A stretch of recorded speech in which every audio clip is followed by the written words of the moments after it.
In to the chop shop. I'm retro. Let's get it. We in the chop shop. We live in the chop shop. We talking sports talk. We live in the chop shop. We in the chop shop. I'm talking sports talk. So turn your dials up. It's live in the chop shop. We in the chop shop. We live in the chop shop. We talking sports talk. We live in the chop shop. We in the chop shop.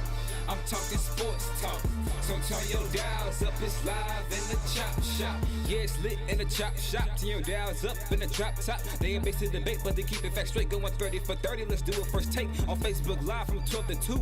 Rob Hatter and Jim Hicks going back and forth like Carter Ray, Skip Bayless and Stephen Smith. From on the court, off the court, straight to the field. Not a man that steals, but I made it steal to the octagon where I fight to kill. We go face to face, then you write your wheel. I don't play tennis, but I bring the racket. I'm on the floor, I attack the basket. Put you in the casket when I'm overlapping. Never show him mercy, cause I'm always snapping. Never show him mercy when I'm in the arena. Step into the ring, he see me as I beat him. Step into the court, I'm never backing down. Killing competition, I'm smacking down. Let me get back to the other stuff at the chop shop, cause they cutting up. It's retro, coming to you live to the chop shop. Now let's turn it up. Yeah, we in the chop shop, man. Shout out to Jim Hicks and Rob Hatter. You can catch the chop shop live from 12 to 2 on Facebook Live. Let's get it. We in the chop shop. We live in the chop shop. We talking sports talk. We live in the chop shop. We in the chop shop. I'm talking sports talk. So turn your dials up. It's live in the chop shop. We in the chop shop. We live in the chop shop. We talking sports talk. We live in the chop shop. We in the chop shop. I'm talking sports talk, so turn your dials up, it's live in the chop shop.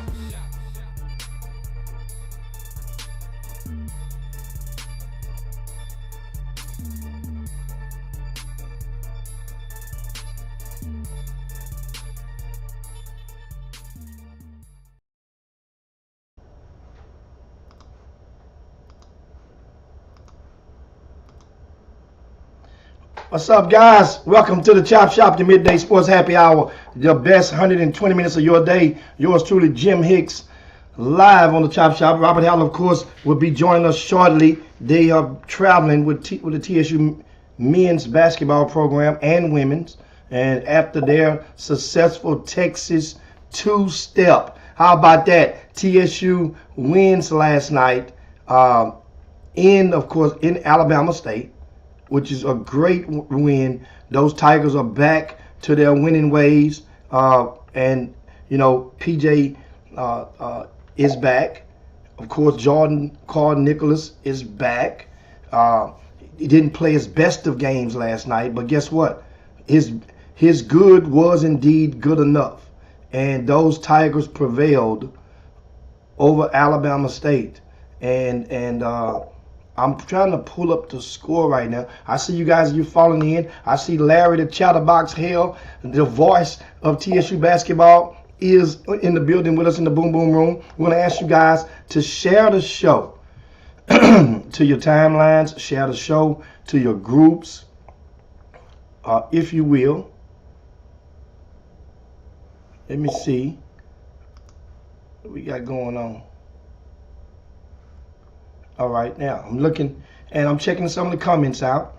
And as we cue everybody on in, and as you file into the Boom Boom Room, I'm waiting, looking right now. I see Mindy Collins just hopped up in there.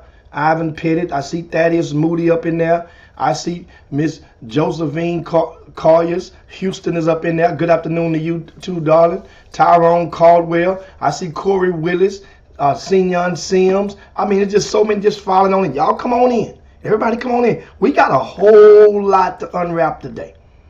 And before we get started, I want that we can get on the right. I'm going to continue the conversation about the Ed Reed and the Bethune-Cookman as well.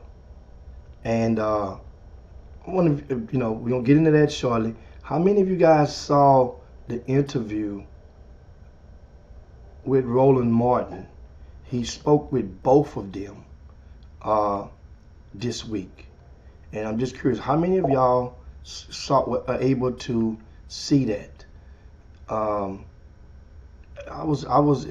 go back and rehash, exchange thoughts on that as well. But first and foremost, we want to applaud the TSU Tigers, as we said again, for their 71-65 win over Alabama State.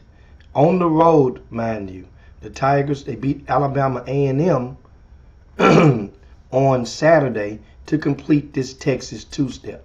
And the wins feel a little better, especially when you take a flight on the road trip. So you fly in, put that, open them Third Ward B's on them, and get on back to H-Town. And of course, it's raining and the weather is kind of nasty out there. You guys, if you're driving right now and you're watching in your vehicles, be safe. I see Shannon Holmes just chimed in. Now, last night's game, Kalen Farouk, right? And that's the young man who attended Yates High School and then Westbury Christian High School. He's a sophomore at TSU. He sprouted up too. He used to be about 6'1". Now he's about 6'5". He's long, and he had arguably his best game of the season last night. 8 for 14 from the field. He played all but 3 minutes of this ball game. That's Kalen Farouk. And he finished with 21 points, 9 rebounds, right? And 3 for 5 from three-point land. Did have 4 turnovers. That drives a coach crazy, those 4 turnovers. But he was a catalyst. He has become part of the scout. And this is a great win for TSU. Also, freshman Zai Morty, he finished with 13 in the win. John Walker had 11.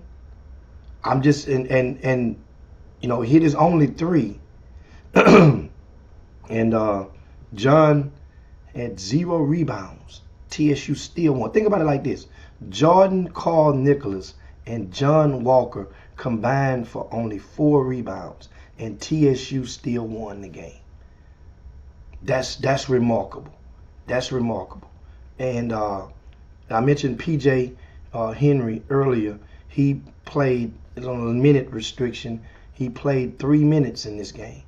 3 minutes, and they're gonna work himself on in. But if it ain't broke, don't fix it. If it ain't broke, don't fix it. But PJ is definitely an integral part of this Texas Southern University program. And as they prepare, and I mentioned as TSU was winning up to their winning ways, Prairie View took another one on the chin. They've lost 2 straight on this road trip. And PV loses to Alabama A&M 67-59. That's 67-59. PV loses to Alabama A&M, right? And also another SWAC news: Southern over Mississippi Valley 84-70. Alcorn 76, Bethune-Cookman 68. Grambling 77, Arkansas Pine Bluff 70. And of course Jackson State with a 1-point victory over Florida A&M 59-58. And Florida A&M, they'll be coming to Houston soon. But now as it stands in the standings, Arkansas Pine Bluff, that Grambling win over UAPB was very, very important because it handed them their first conference loss. And that they are still atop the leaderboard in the SWAC by a half game over Southern. It was 7-1. Southern is 6-1 right now in conference play. And then you have a log jam. Jackson State, is 5-2. They snuck that win in. TSU needed them to lose last night as well. But all TSU got to do and just keep winning. And it starts this Saturday when during rivalry weekend. Texas Southern will host Prairie View. TSU will host Prairie View, and that game will be at the H&PE Arena. And one thing about it, you guys remember last year when TSU and Prairie View played, when they play all the time. One thing I like about it this year, they got it right. They allowed the teams to play with both matchups when school is in. And that's the thing that I like about this one. School is in, meaning that the spring semester will have started. Students will be on campus, and that way you get the full throttle of home court advantage, especially against your arch rival. And that's what we're going to see with Prairie View and Texas Southern on this Saturday evening. Now, meanwhile, speaking of this matchup, I'm going to take you guys down. I'm going to take you down memory lane and remind you. First of all, I'm going to throw out the invite. Let people know Saturday evening, right? If you're whatever you're doing, if you could take out the time to find some of these young people, find a young person that's interested in basketball. This game is a 5 p.m. tip. 5 p.m. But take them to this game.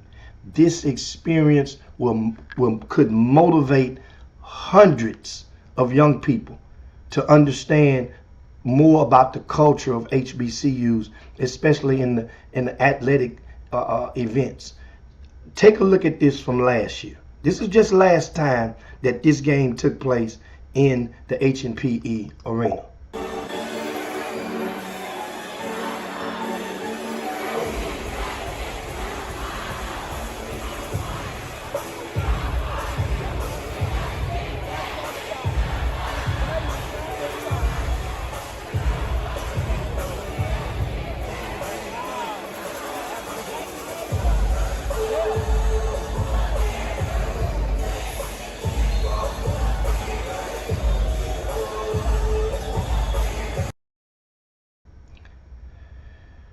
Be Kronk, man. It'd be Kronk.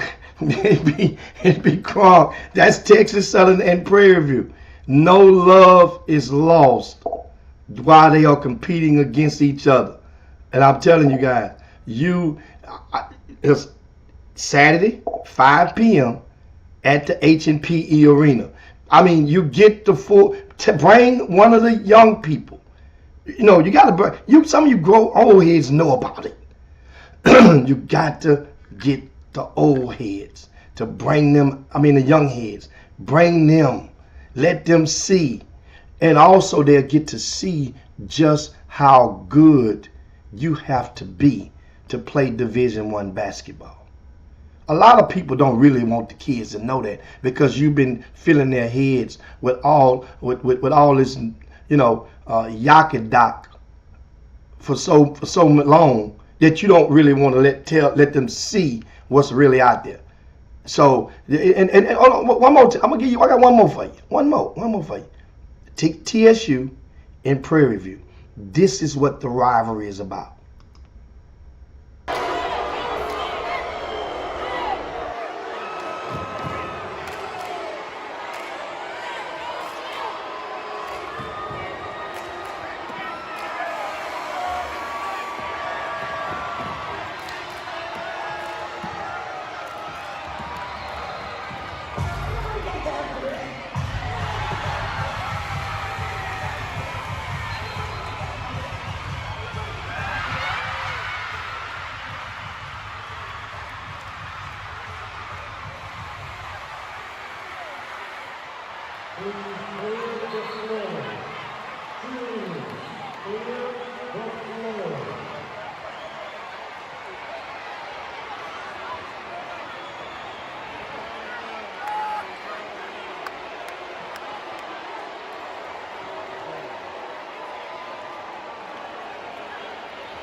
That's what that's what 7,500 looks like, and that's how it's gonna be rocking on Saturday. And you guys want to make sure you in the building if you are able to get out to the H&P Arena. TSU versus Prairie View. That is Saturday, 5 p.m. It's going to be off the chain. I'm telling you guys, off the chain. Also, speaking of Saturday matchups, Jackson State will play Grambling on Saturday. That's a 3 p.m. tip-off.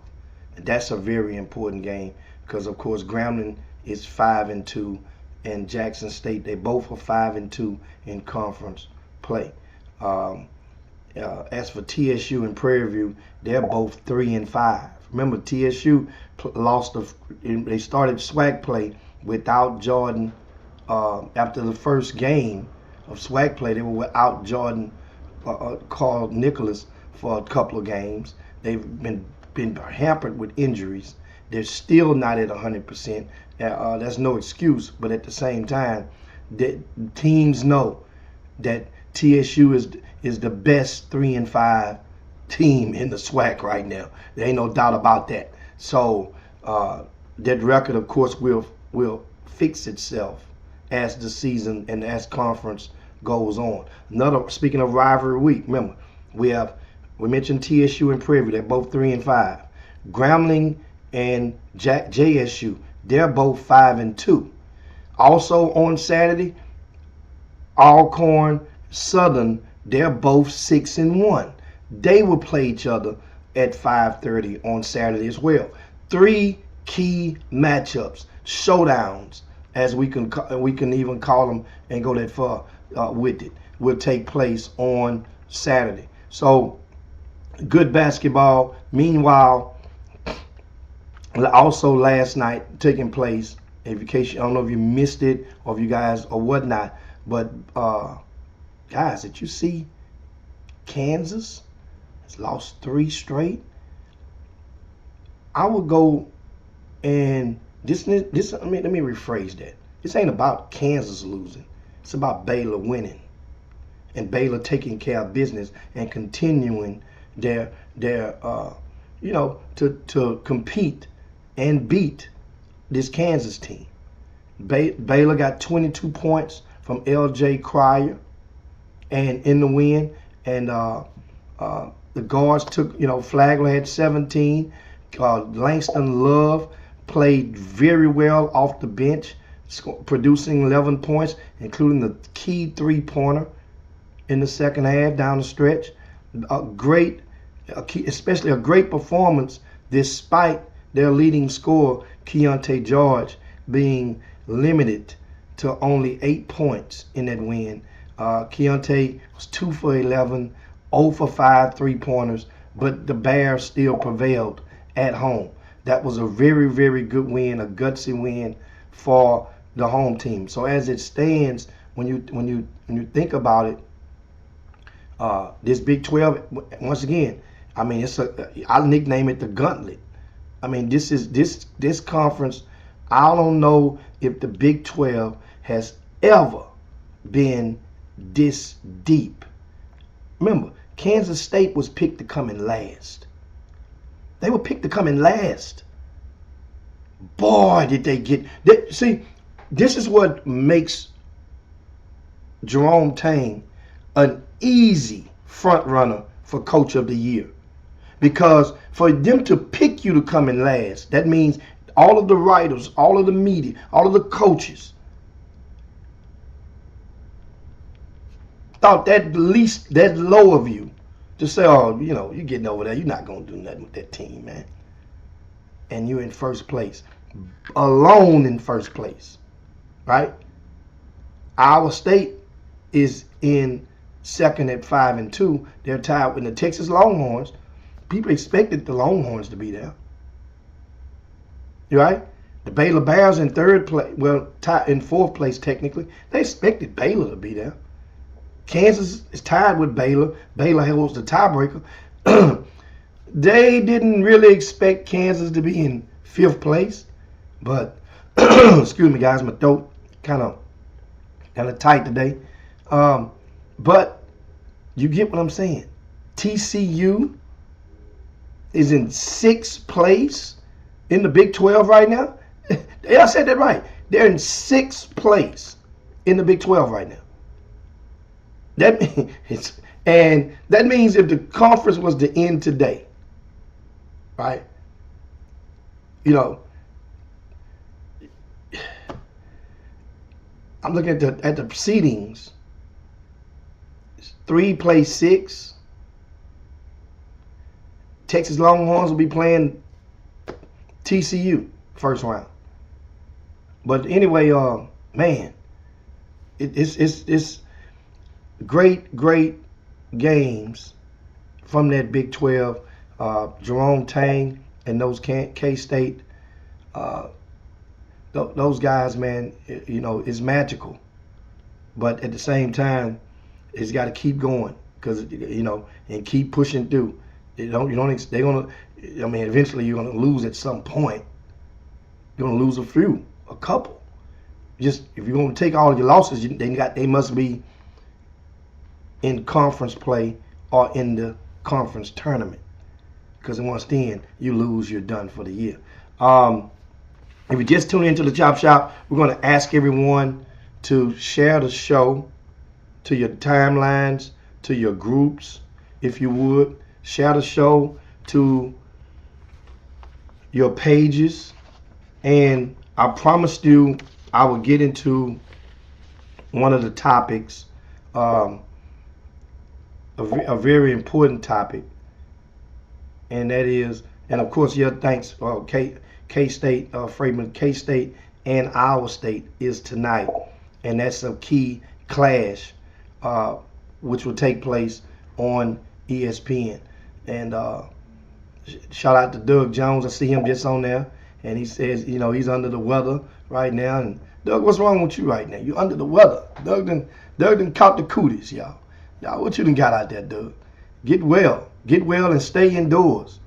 You know, that's the key right now. Wait a minute. Oh, and this rain has caused, according to Kevin Freeman, this rain has caused one game to be postponed.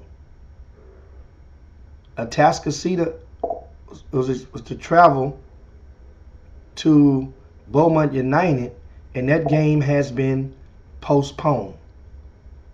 And also we're getting, Trey Phillips is reporting that no HISD activities this after school today. So that means there are several games that we had on the docket on rcssports.com, and some key games, including a juicy doubleheader that would have taken place at Barnett Fieldhouse had at 6 p.m. originally had Booker T. Washington playing Wheatley, followed by Furr and Yates at Barnett. That, from what I understand, that game has been postponed due to the weather, the bad rain in Houston, as in greater in and around the Houston area. Stafford and Lamarck, Glenn Bishop is reporting that game has been canceled, postponed. So it will not take place today as well. Now, Otha Brown is reporting that North Shore at Summer Creek has been postponed until tomorrow. And so these games, one by one, you see a lot of these districts are shutting it down and erring on the side of caution. The weather's the rain is kind of nasty out there. I haven't saw the latest report as if it's any flooding or whatnot, but I do know, and you could tell from just, you know, looking. I'm sitting in the office right now, but it is now. I see, and I just put it on. They have tornado warnings in northwest Harris County. And winds of 20 to 30 miles per hour with gusts up to 45 right now. And it's shifting to the southeast by midday. And this is some ugly rain out there. So it's a tornado warning that is set for Harris County until 12:45 p.m. Central Time. So that's just to give you an example of how bad the weather is right now. And that tornado warning includes the Jersey Village area and Cypress area right there. So make sure. It's going to be in some schools right now actually extending early dismissals. So stay tuned, parents. If you have little ones in school, make sure you check their websites or cut your notifications on and pay attention or check and see on the safety, making sure that there is if there's early release plan for your respective neighborhood schools. It is, like I said, it is bad out there. And if you can, stay off the roads right about now. If you guys are on in the boom boom room, make sure Hatter is communicating. He's joined us in the Facebook boom boom room. And so if you want to ask you guys, share the show. I mean, this is more reason for everyone to get some of your friends and family members on and get them abreast of the Chop Shop, to get them acclimated to see just how we rock. Now, we're going to talk some about the Ed Reed, and of course that President Dr. Lawrence Drake of Bethune-Cookman. We're going to talk about that. And I asked you guys earlier if you had seen the interviews with both and Roland Martin. If you've seen it, I actually watched both, and I'm going to tell you like this. First of all, and first and foremost, one thing you get from it, you can understand the passion of Ed Reed. But after watching, after listening, after watching with my third eye, there's this school, this job is not the right fit for Ed Reed right now, based on the management that's in place. It's not right now. It's they're at a point of that. How they say it in you guys that's been through divorces and stuff, what they call it, irreconcilable differences. That's the point, the space that they're in right now. It's too much that has been done to hurt the egos and the feelings and the hearts, possibly, and are, of both sides. And I believe more of what Ed Reed says than that president. The president actually, you could actually make a case for saying that he possibly made a fool of himself during a segment of that conversation with Roland Martin. When I say made a fool of himself, is that during the conversation, Roland decided to roll a clip of the conditions inside some of the dorms or inside of some of the buildings at Bethune-Cookman's campus. And the president, Dr. Drake, he's an interim president, he responded and saying, that's not mold, that's mildew. And boy, the internet world basically, I mean, they wore his ass out for the president of a university to try to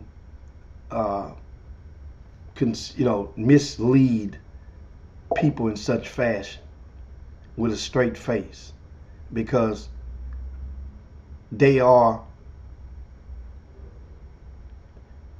synonymous with each other. They are synonymous.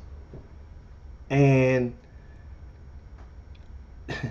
he asked him, whose decision was it to abort this plan to hire Ed Reed, or to basically, fire him before he's hired, technically. And the president, Dr. Lawrence Drake, said, and that means that eliminates this from that, from the board. He says it was my decision. Then he went on to give you understood. He that's what I'm saying, made a fool of himself. He went further by letting you know that his decision may have been influenced, and show you guys some snippets of this conversation. And I say went on and made a extra fool of himself by letting it be known. He says that, this is paraphrasing, this is the conversation with Roland Martin and Dr. Lawrence Drake of Bethune-Cookman. Called Bethune-Cookman and implied that they would pull their funding, their sponsorship of, I want to say homecoming, or one of their huge football games to do about this Ed Reed video at the time. So Roland Martin pushed him with the questions, but the Dr. Drake stood firm and stood shy of admitting it. But he did not deny, letting him know that they had questions or concerns about about Ed Reed, and if they were going to push through in hiring him, then they may have to make a business move with their funding. So this means this decision, and so follow me along, guys. And so now, then of course he did mention that, on that video, by Ed Reed not officially have been an employee at the time. He wasn't authorized to make that video and speak on behalf of the staff in such fashion, because he wasn't in the official hired capacity, which Ed Reed extended the apology. But then once again, when you think about Ed Reed, he just couldn't. He ran through most of the stop signs during his conversation. When it was, sometimes, you could take a deep breath and just catch yourself. And he just doubled down. He went in, said, I'm not here to talk bad about anybody or the school or whatnot. But then 30 seconds later, you're going in on the athletic director, right?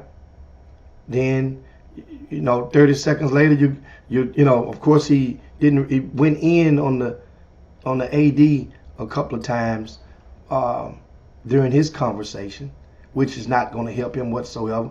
He called the man evil. Called him evil.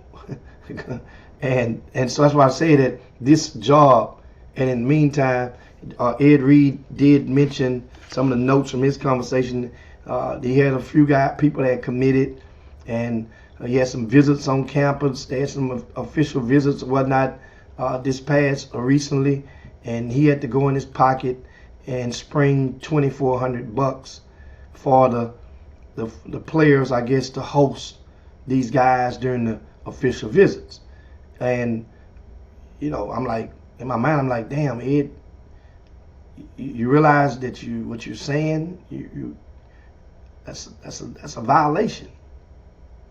That's an NCAA violation, man. What are you supposed to know? Stop at the stop signs.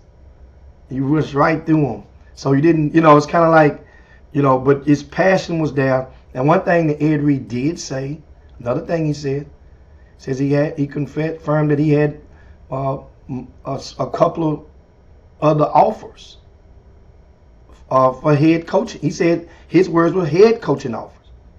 He says he turned down Jackson State. Right? So he turned down Jackson State.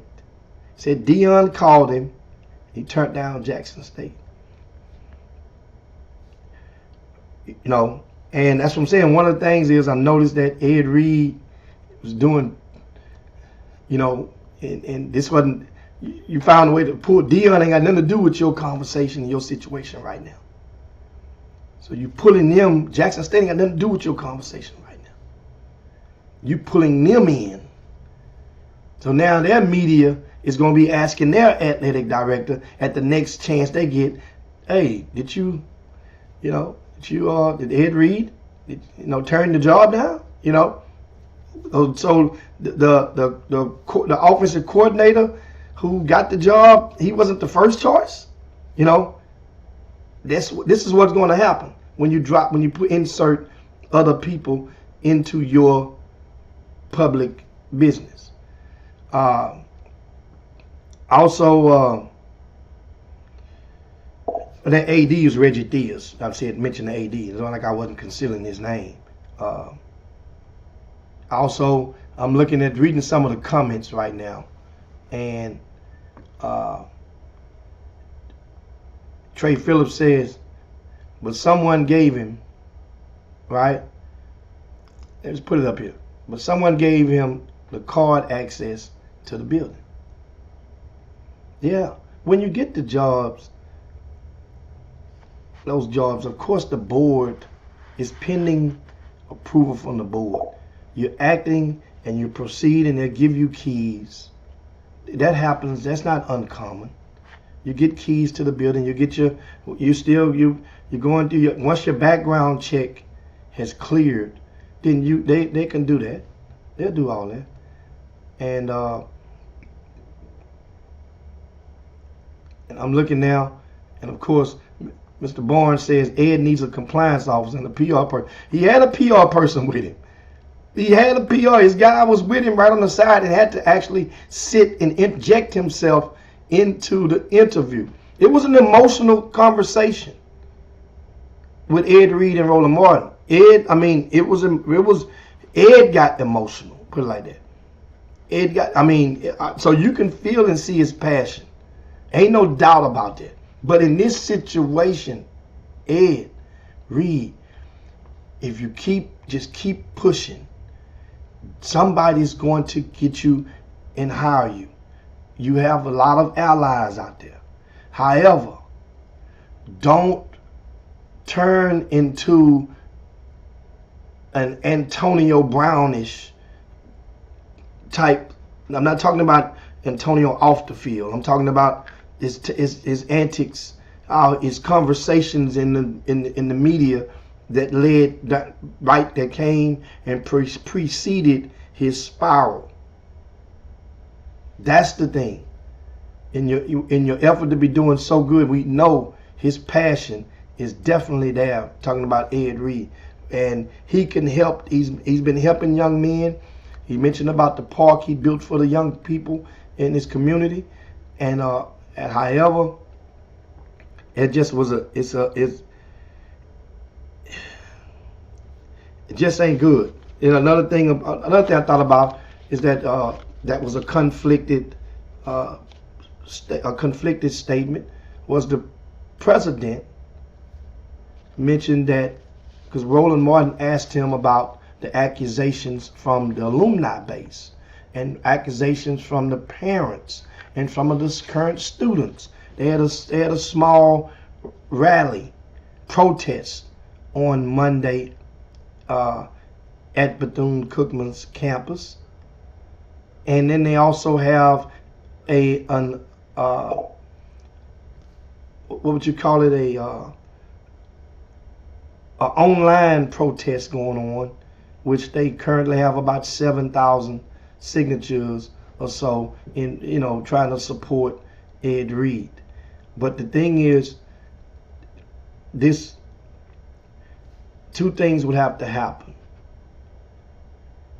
If the athletic director has any say, but the president, Dr. Drake, claimed he had 100% say on the final decision, then if he or the athletic director has any say, then Ed Reed won't. Ed Reed won't. It'll be next to never before. If they're still working, as long as they're employed there and in position of power, they're not gonna open the door, unlock that door for him, no time soon. No time soon. So, and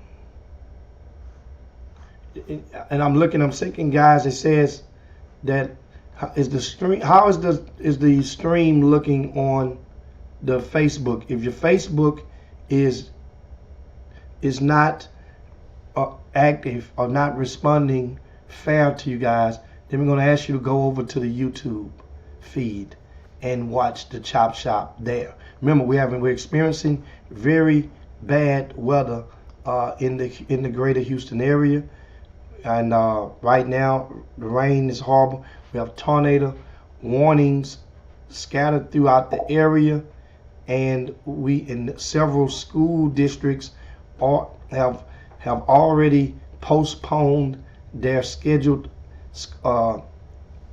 after school activities. And so and HISDs included, they've canceled all after school programs for today.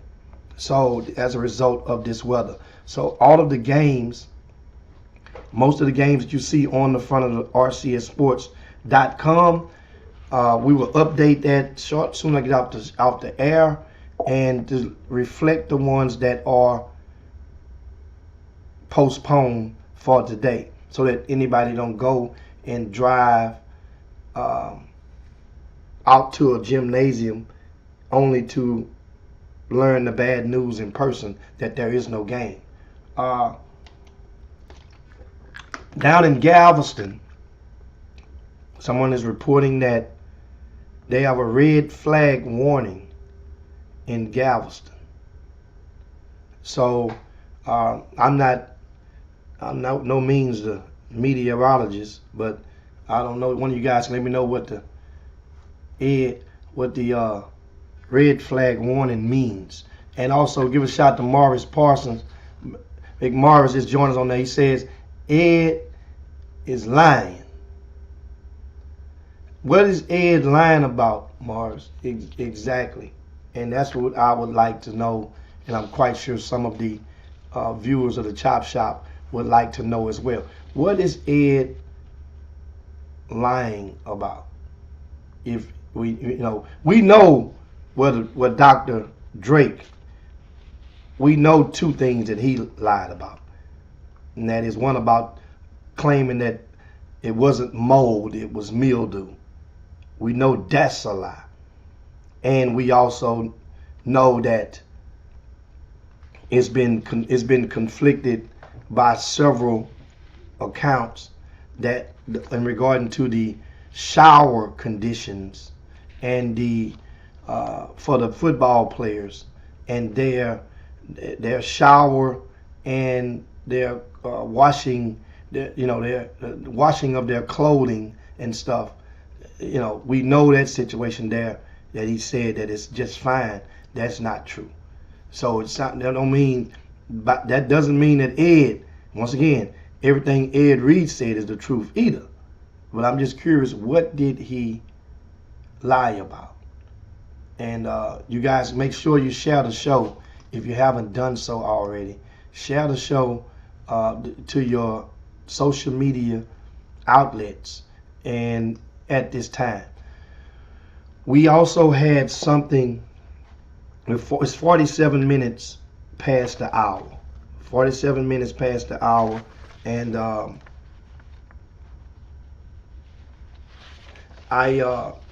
at the top of the hour, I'm going to get into the conversation or the topic that we broke the news at the end of yesterday's show about the high school coach who got fired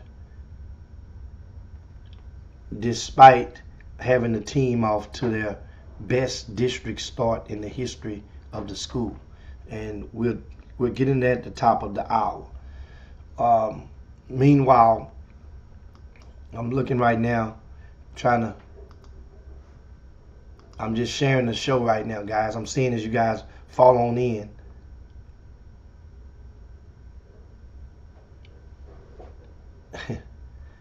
And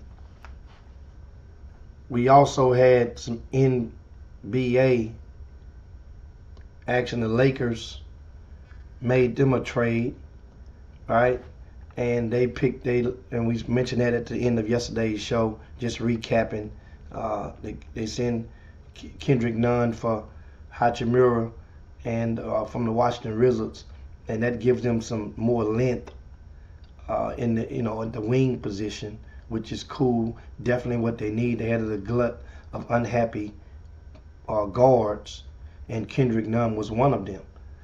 Kendrick Nunn, as you can see now, he's been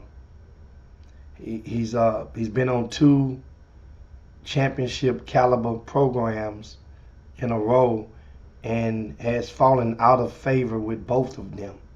And after you see a while, it just becomes, when you become the common denominator, then the reasoning might dwell within you. Kendrick Nunn sent him to the Washington Wizards. Kendrick Nunn, sent him to the Wizards. A team that, he might be able to bounce back on his feet there. Maybe so. But meanwhile, for the Lakers, and I think it's a good move for them. Time will tell how good. On paper, it feels good for them. But once again, and speaking of the Lakers, they're currently still in the 12th seed. But they're only 2 games behind the 6th seed. They're in 12th place, but they're 2 games behind from being in 6th place. They're 2.5 games from being in 5th place. You follow me? They're 4 games from 4th place. That's how tight the West is. So I strongly advise you, if you're a basketball fan, don't even worry. You don't even dare concentrate on the standings right now. Just watch the ball games. Check out the final scores.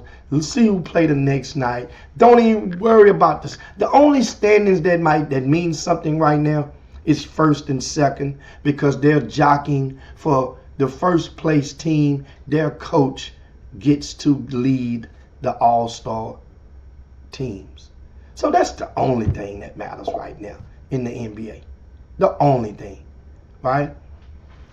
And I see you, Wesley Yates Jr. We mentioned earlier that Beaumont United in Atascocita has been postponed until tomorrow. We mentioned that earlier.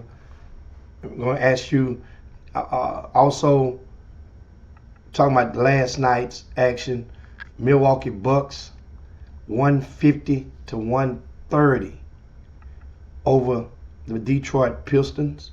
Detroit trying to get them balls, man. They say, we're not gonna let the Rockets sit here and go down. We ain't gonna go down without a fight. We gonna try to get them balls too. They want that Frenchman just as bad as the Rockets do.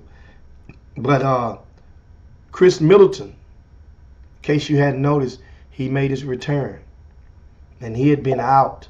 He missed, came back, Missed again a few weeks. So now Chris Middleton is back. Came off the bench, which is smart. That team is so doggone deep, y'all. That Milwaukee Buck team, good gracious, they're deep. And I'm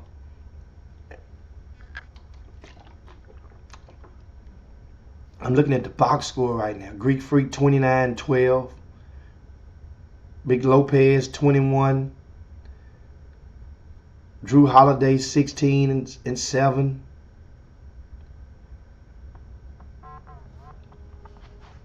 I'm looking at Bobby Portis 18-10. Also, how about the little kid Javon Carter? Javon Carter, he came off the bench with some good numbers. 18 points, 6 threes off the bench in that win.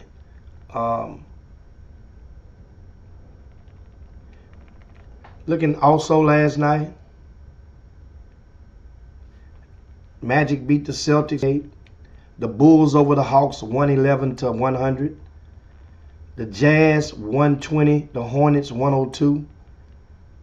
Portland 147. San Antonio 127. Damian Lillard had 37 in that win. Sacramento 133. The Grizzlies 100.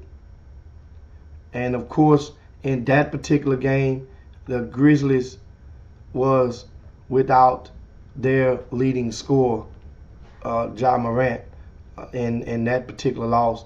But that's also a big win, a great win. Sacramento did what they were supposed to do.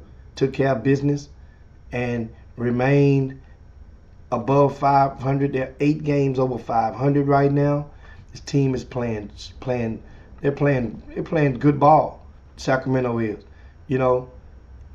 and De'Aaron Fox was efficient, didn't take but 14 shots, had a double-double last night, 17 and 10, in that win. How about Lyles with 6 threes, 24 points off the bench.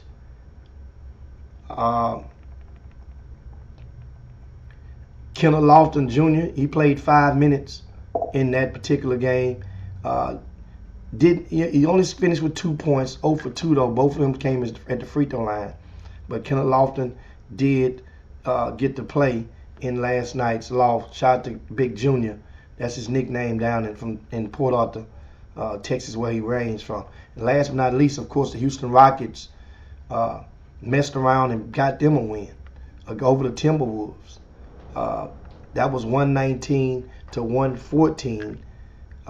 In that win, Jalen Green, 42 points. He had 6 threes as well. And in the win for the Rockets, and they improved to 11-36 on the season. And also, speaking of course, the Timberwolves, they are below 500.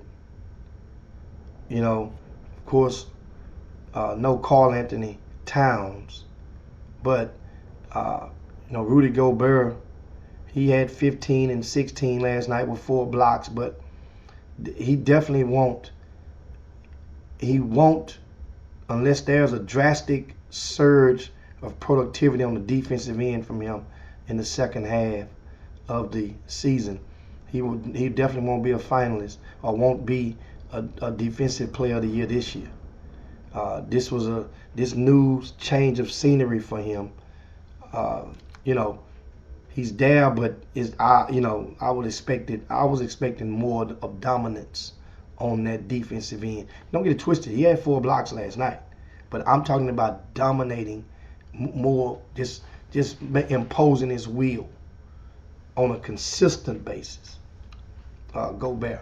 Also, shout out to Odyssey Williams. I see you over there. Shout out to Clyde Jackson over there. He say checking on them Cowboy fans. Make sure they making it through the week. Oh, man. The Cowboy fans, man. Cowboy fans, y'all are something else. Y'all are indeed Cowboy fans. It's been we got I got something for you guys. Just hold tight right now. I got something for you. Look at that. Look at that. What's up, man? What's going down? I'm over in a place where hold up. Let me take this earpiece off. Y'all hear me? Yeah, we can hear you over here. I'm muting myself. Okay, I can hear you now, Jim. Yeah, I can hear you too. I don't know if I'm in the airport, man. I don't know if y'all can see around all the players and everybody around trying to walk around a little bit. You know, probably the internet ain't that good in here. I just wanted to check in with y'all and let y'all know we're traveling with the women and the men's teams of Prairie View. All of us coming back together on the same flight. I know the weather's dead bad, so pray for us. Make sure we get back safely. And you know, and that's all I gotta say. I mean, great battles last night, Jimmy. Jimmy, that game. Did you hear the game? See the game at all? Did anybody see the game? I couldn't hear it. I was watching that doggone Kansas and that Baylor. Yeah. LJ crowd was pretty good, huh? Yeah. I mean, the team. Don't get it twisted. It was a team effort. It was hands on deck. You know, especially in the game. I ain't worried about no team. I ain't worried about no team. I'm talking about LJ Crowd. I ain't talking about no team. You can talk about the team. I'm talking about LJ. Like, you know, LJ had 22 in the win. But now, tell me this. Why is PJ Henry only playing 3 minutes last night? He is still on a minute restriction. 3 minutes? He's on a minute restriction. He can't play. Yeah, that's all he can play. He ain't got it right now. He ain't ready right now. He's just trying to work himself back through it. I think it's a pain tolerance. I haven't talked to him about it, but I think it's a pain tolerance situation. And at the end, he wants to play. He's there, but it's something. It's just something ain't got explosiveness. He ain't got no lift, and that's the most important thing for a point guard, man. You got to have explosiveness. You got to have lift. I mean, you in bad shape. So guess what? We got other guys that did you just say it's a team effort? And now you want it's a team effort. Guess what? We got a pretty good team. That Caleb Rook, that's what we need to be talking about. Oh my goodness, Germanized himself. Oh, he Germanized Dingleheimer. Oh, Tony Maddox had me laughing. He's just the funniest coach. Y'all put on some videos of Tony Maddox coach. Oh my God. He is unbelievable. We walked out the gym at halftime. I think his son took a bad shot. Son TJ Maddox, his son, started guard. He took a bad shot. He just said, "Why did you do that? Why did you do that? Why did you do that?" We walking into the tunnel at halftime because TSU put a stifling defense on them guys, man. And let me tell y'all something. What y'all ain't forgetting, all those people who wrote us off with the 5-0, you know the people who gave me little slick little comments and tweet me and all that crap. 0-5. 0-5. Huh? 0-5, yeah, 0-5. Jordan Carl, he's still hurt. But he's playing through it. He said, man, I can't see my guys go down like this. He said, if we go down, I'm going to just have one shoulder. And when he figured out, I'm better with one shoulder than most people are with two. So he get iced up and treated every night to stay on there. I mean, got great trainers to be on the road with us, man. I mean, but like I told you, man, I'm going, when I get back home, I'm going straight to the gym. Because boy, they feed you a million times a day. You remember when Shabazz Muhammad talking about they go hungry? TSU Tigers ain't never going home. I can tell you that. And shout out to the fueling station Kevin Granger, and Kevin Allen. They got a fueling station, so anytime kids want to come get some certain foods and snacks and healthy snacks, they can come and get them at the school. So it's a great day to be TSU Tiger. What else y'all been talking about today? We talked about old Ed Reed and that president, Dr. Drake. old Dr. Drake over there at Bethune-Cookman. Yeah, Mr. Mildew. Yeah, man. And how he you know, kind of made a fool of himself during that course of that conversation with Roland Martin, and then Roland also asked him and offered. Cause he opened up the can. He said, "Man, you can come down here and take a look yourself." And Roland Martin says, "As a matter of fact, I'll be down there to pick up an award from Trayvon Martin family in a couple of weeks on February the 5th, so I can do a show there live and bring my show there on February the 3rd or the 4th. Let me know, and I want to speak with we can get the board, we can get you, and we can get to some of the students, do a town hall." That's what Roland Martin suggested. And the president kind of backed away from that. He said, well, the town hall, the board really don't have, they won't be there, because he said, I can put the board in the middle of the thing, and some of these students would know some of them if they saw them. But the board didn't make the decision. I did. But Roland Martin said, this ain't, what Roland said what made sense. He's like, well, look, the board, part of their responsibility is to go and raise funds. Some of this thing, the root of all of this, Hatter, is the living conditions and the economics of the school. This was an ongoing situation before Ed Reed got there. Okay. So I agree with that. So people's trying to, of course, Ed Reed, his situation has hijacked it of such, but it has brought attention and brought light to an existing problem at the school. We found out during the conversation, Hatter, that the school had sued and dissolved their former alumni association. I never heard that in my life. Bethune-Cookman had sued and dissolved their former alumni association. That alumni was put heat on them. Exactly. They must put heat on them. That's what happened.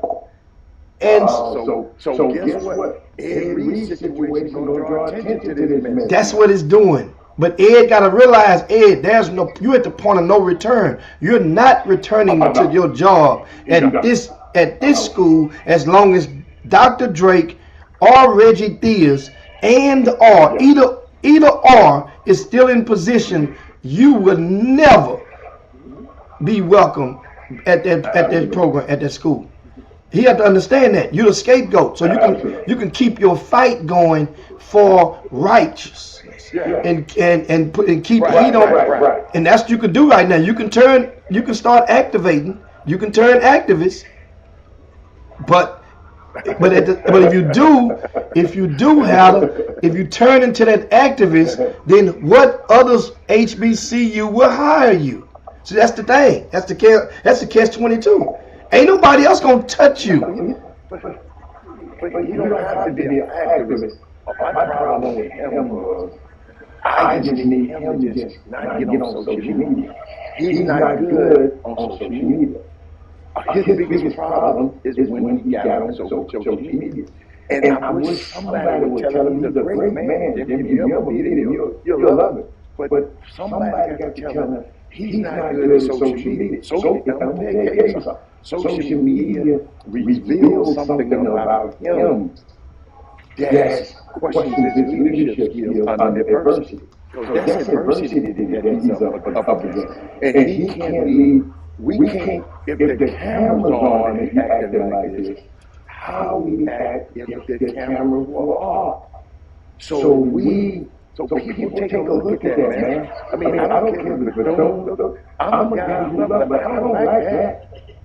Yesterday, I said I defended him and said I would still have him as the head coach. But right now, Jimmy, the way he did the rolling interview, just blabbing out and not even trying to talk.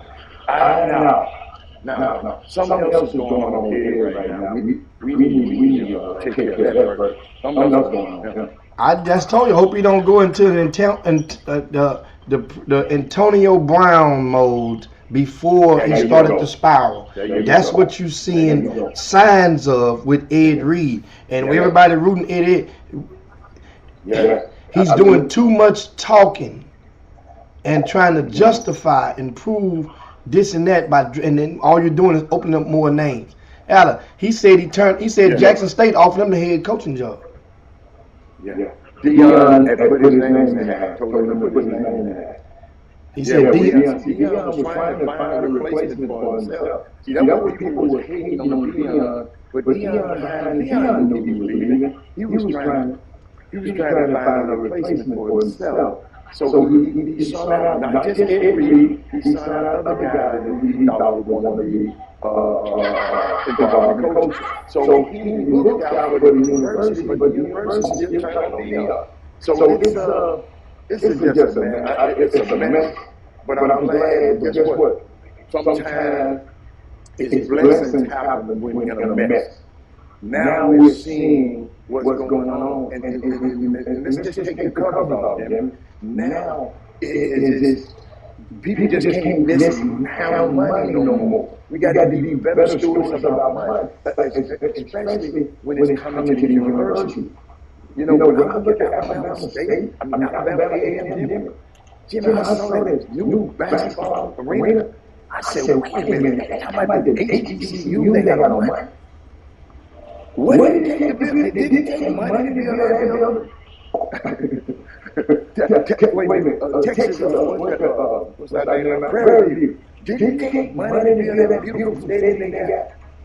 So, HBCU got money. Some people just manage better than others. So now we just got to get better money managers in those situations, I guess. Because I don't know. But all my question would be, anybody who questions what I said, Jimmy, why some HBCUs are thriving and not others? But it seemed like a lot of them many of them have had their fair share of economic problems or living condition cries from, and problems within the dorm or within the domestic confines of themselves. They all had a fair share along the way. We mentioned some of them on yesterday, but the thing is, what Roland Martin brought up, and I watched that show, and once you guys later on tonight, if you hadn't watched the conversation with Roland Martin spoke with Ed Reed after he spoke with the president on the same show. He spoke with the president of the interim president of Bethune-Cookman, Dr. Lawrence Drake, and then spoke with Ed. Then afterwards he gave his final thoughts on stuff. And one of the points that I am definitely on the side of, and it is with Roland Martin, and it's this. He says, we as black people, we have to become less sensitive when people are bringing up questions and fair game questions about our schools and about our HBCUs. And we get so defensive. We do the same thing with the church. People they bring up fair questions about our churches and about our clergy, and we go defense mode, and we get those be fair questions. Jimmy, in their defense, you're right, but in their defense, we always got to be defensive of anything that's against us. Because what? We historically, things have been against us.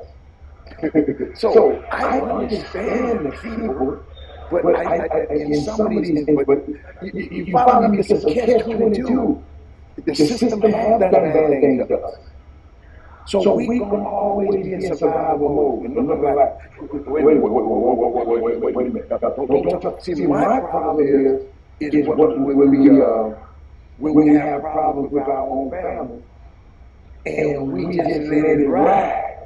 No, I want to address them problems, the mildew and the mold and cancer. And we got to address them. We can't just let them just go. That's what I'm being critical. It's okay to be critical.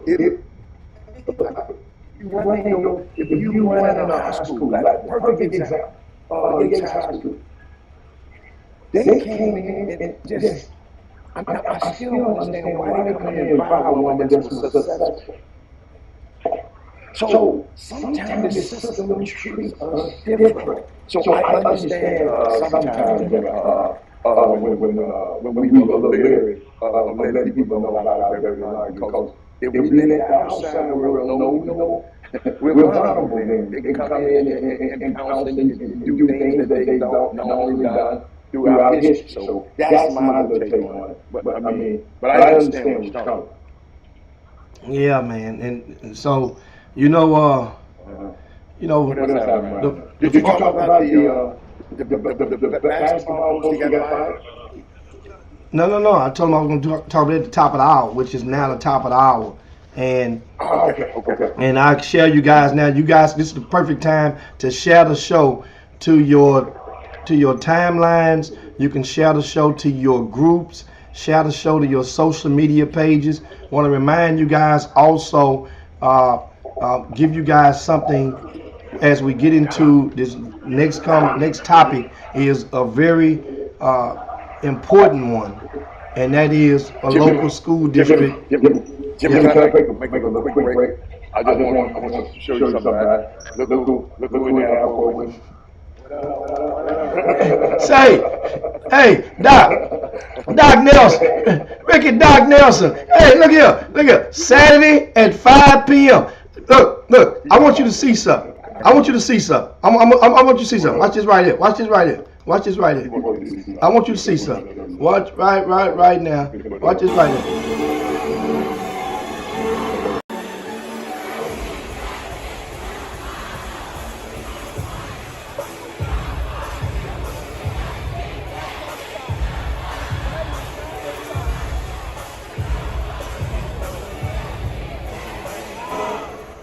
You can make my game. Say. Yeah, he know it's coming. Oh, get what? I'm rooting for Doc Nelson. I'm gonna be rooting for PJ Neal. I'm be rooting for Brian Miles when he get on the floor for prayer. I'm rooting for Byron Smith just to agitate the refs, get on the refs' ass every now and then. I'm rooting for all of them. When they got the ball and when they got their moment, have a good game. I'm also rooting for Jeremiah Gambrell. Because he showed off last year when they played in that game. He just fell a little short. But boy, them Tigers and them Panthers, whenever they play, it's always close over the last few games. It's always been close. And that's going down Saturday, 5 p.m. But now, I was telling you guys, speaking of which, topic, and as we get into this topic, is on Monday, a coach got to this high school, to his job, and was called into the office after a weekend. Hadn't seen his team since Friday. They were undefeated last time they had left school on Friday afternoon to go play Thurgood Marshall. They were undefeated in district. They go play Thurgood Marshall. They're down by 7 points going into the fourth quarter. They ended up losing by double digits. In that game, of course, Jalen Lowe scored his 2,000th point. And when he scored his 2,000th point, in the fourth quarter with about 6 minutes to go, the head coach of Thurgood Marshall High School, who's Ronnie Courtney, who, by the way, when they won that game, that was ironically his 700th victory of his high school coaching career. Ronnie Courtney, you guys may know he goes all the way back to coaching T.J. Ford and Daniel Ewan and those guys at Willow Ridge back at the turn of the millennium.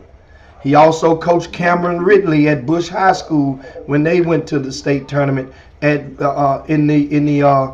about 10 years ago in 2012. Yeah. Well, Ronnie Courtney now is at Thurgood Marshall.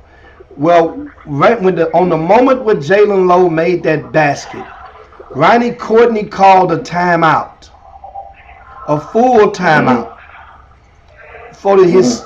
So a full timeout, and he let the refs know that they were acknowledging Jalen's 2000th basket point during their timeout. It's their timeout, their home court. They got the microphone. The process took the exact time allotted during a full timeout. I spoke with Ronnie Courtney, and he said to me, if the referees had declared it that Texas Southern. Okay. I'm sorry. All right. See, that was supposed to be a teachable Black History moment to teach them dudes what the hell Texas Southern mean, TSU, and you let them people just get it. I'm on the show. I ain't got time. I was muted us and get on their ass and let them know they ever do that again. Nobody. That's what the hell that is. But anyway, so Ronnie Courtney during the time he was prepared to actually call another timeout. He had to extend it if needed be. Now, here's a problem. There are some people from the opponent was Fulshire High School. Fulshire, right? Okay. Which is located. They're in part of the Lamar Consolidated Independent School District, if I'm not mistaken. That's where Fulshire is, right? Some people, some of the Fulshire folks got pissed that their head coach would allow Ronnie Courtney to acknowledge his kid's 2000 point, even though it was a timeout. That he didn't contest it, and that broke the momentum. I mean, that enabled Thurgood Marshall to gather and to continue on and would push the game out of reach. And so this is one thing people went and complained. This ain't the reason that coach got fired. But this is a reason that people went and complained. Some people went and complained. How could our coach let this man stop the game?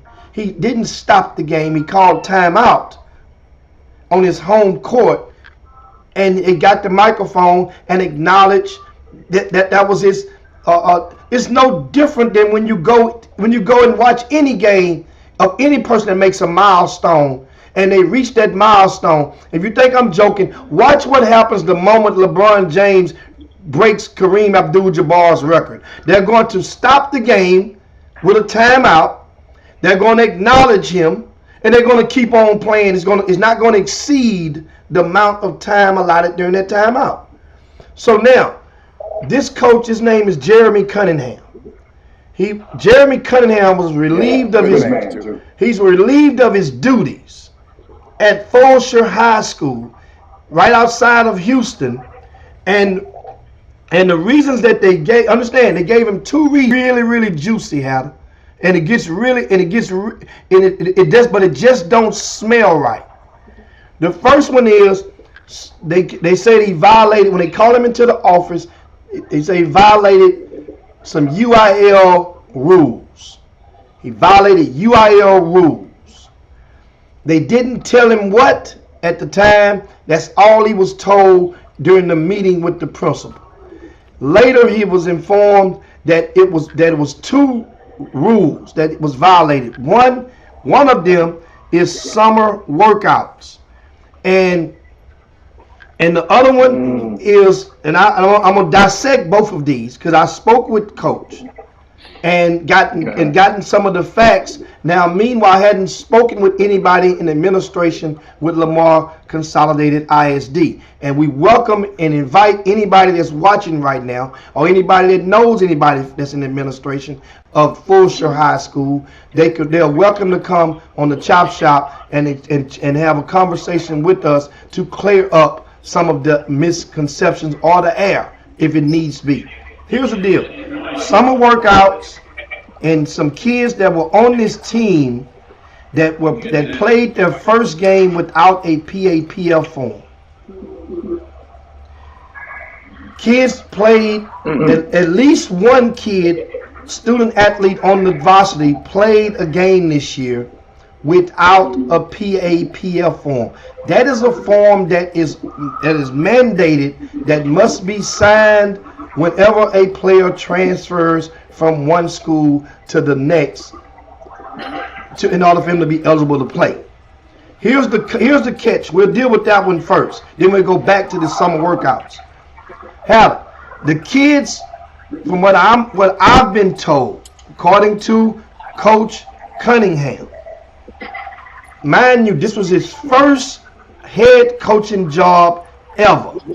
He just got hired last year for this job, and the team was 6-0 in district play heading into that game on Friday night. They had never been that successful in district in the short history of the school. Here's what he said to me. He said that those kids were enrolled at this school last year. Let me say this again. Those kids didn't just transfer to the school now. They were enrolled last year. So when he's a new coach, just got the job, you give the kids a form to fill out, and at the beginning of the season, and that form says, he said his form, it says, have you moved or transferred schools in the last year? The kids check the box as no. So that means, as a new coach, you don't have a motive or a reason to ask, well, didn't you transfer from somewhere? Do you have a PAPF? Because the question on the form says, have you moved or transferred in the past year?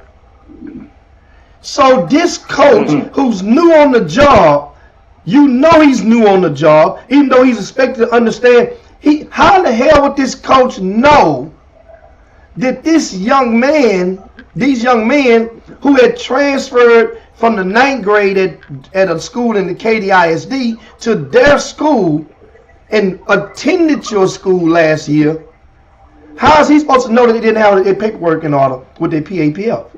How is he supposed to know this? And that's the question I have for Lamar, for Fulshire or Lamar Consolidated ISD. How in the hell is he supposed to know this? Understand? See, here's what I'm saying, Adam. When you're in a situation and you hire a first year head coach, normally somebody's going to keep the training wheels on that head coach to help him succeed when it comes to paperwork, when it comes to rule understanding, when it comes to just being in compliance. So there's going to often you would have somebody that's going to be there to help. Hey, coach, okay, we know you got to watch this now. You can't do this now. You can't do this now. And the coach, guess what? He will go with it. The second, remember, let's go back to that first UIL violation, summer workouts. They say you get allotted a certain amount of time that you can work out the kids during the off season. Well, from what I understand, that rule is that a time is like 1 hour. Coach often would go on some time. There's been intervals where coach had went an hour and 15 minutes or an hour and a half with some of these workouts. Well, in doing so, that's over the allotted time. Well, Coach Cunningham, he says that he had the coordinator of the school, the athletic coordinator. Normally the football coach is your coordinator in most schools. Pulled him to the side and let him know, hey, we got some word that you've been going a little over. You can't do that. He said, "Oh man, I didn't know, man. I'm a first-year coach." He said, "Okay, I got you, coach. That won't happen no more." And it did not happen again, according to the Coach Cunningham. According to Coach Cunningham, this was in July, Hatter, in the month of July, during the summer. And when he was informed and had the conversation, and they made it be known, you can't work out that long. You gotta, you gotta be 1 hour. Coach, oh my bad. Okay, I didn't know. I'm just trying to get the program running. My bad. It won't happen again. Well, if it did not happen again, then why the hell is this just coming up in January of 2023? That's the question that I have for the administration for Lamar Consolidated ISD or the administration of Fulshire High School. Why is this just now coming up now? If the athletic coordinator was aware of this, then the principal was aware of this. Then why is this being used as the reason for dismissal of this coach from his basketball duties? That's the thing. That's the thing. I'm just at a loss for words right now. I'm just trying to see. I mean, what do you think? What's your gut? I mean, I just said it just don't smell right. And I'm looking. Rick Brown says he puts up and he says Harker Heights suspended their boys basketball coach for a year because of summer workouts. Okay. When did they suspend him for a year? That's what I'm saying. They went and waited until this coach goes and he's off to his best start. And then you suspend him. If that was the case, why didn't you suspend him? Why didn't you not suspend the Coach Cunningham back in the fall? Why didn't you do it before the school started? You had just hired him a couple of months before then. If this violation was that detrimental, you didn't know that your kids, understand, these kids that were at the school in the basketball program that didn't have a PAPL form. You mean to tell me nobody knew? Nobody knew before they played their first game.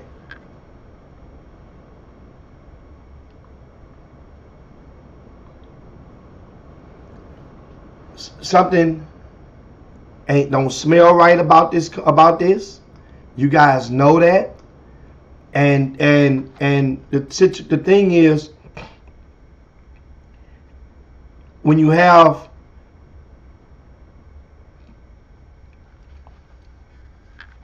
an assortment of rumors that just oozes from out of that program, there's parents.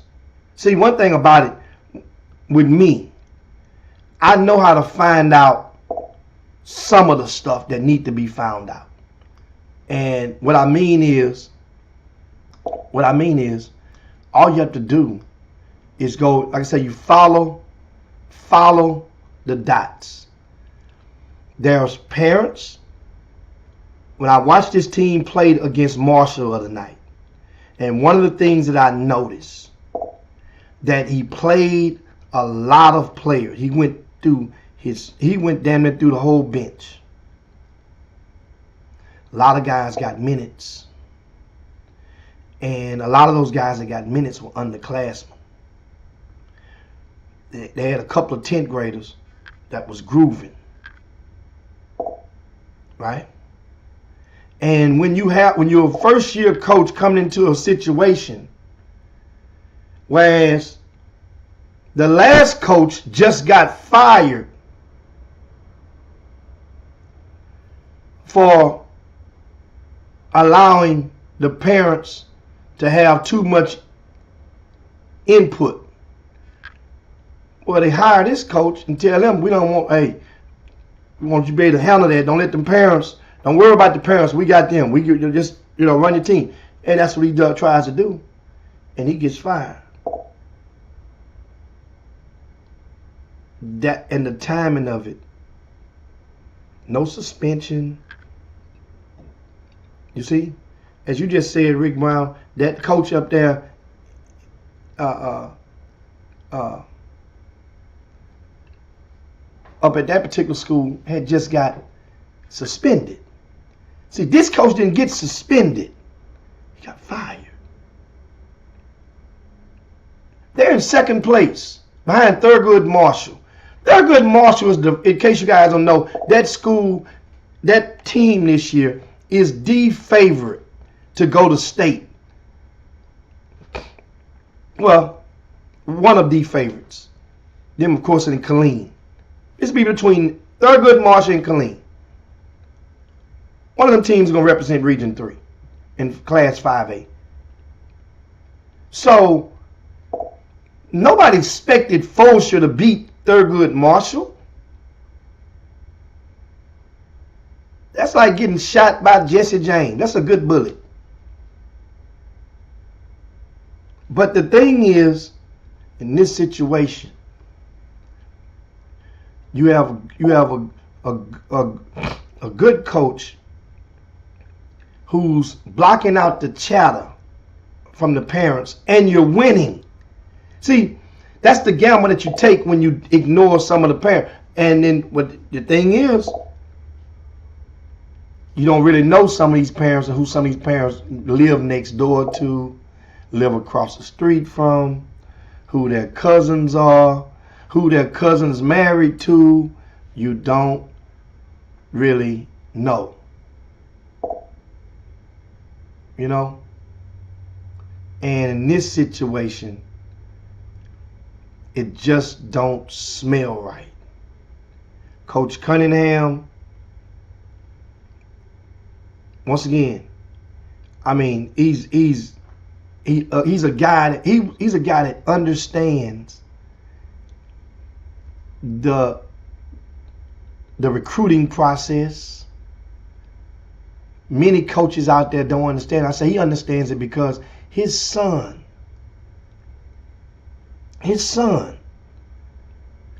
was just on the front cover of the magazine 3 years ago.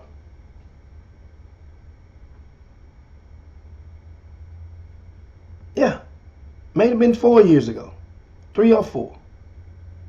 His son's on the front cover, KJ Cunningham from Rudder High School. Remember, this coach he was an assistant coach at A&M Consolidated before taking over at Fulshear this season, last year. So he understands grassroots. You see? Understands recruiting. Young guy, but at the same time, he's not going to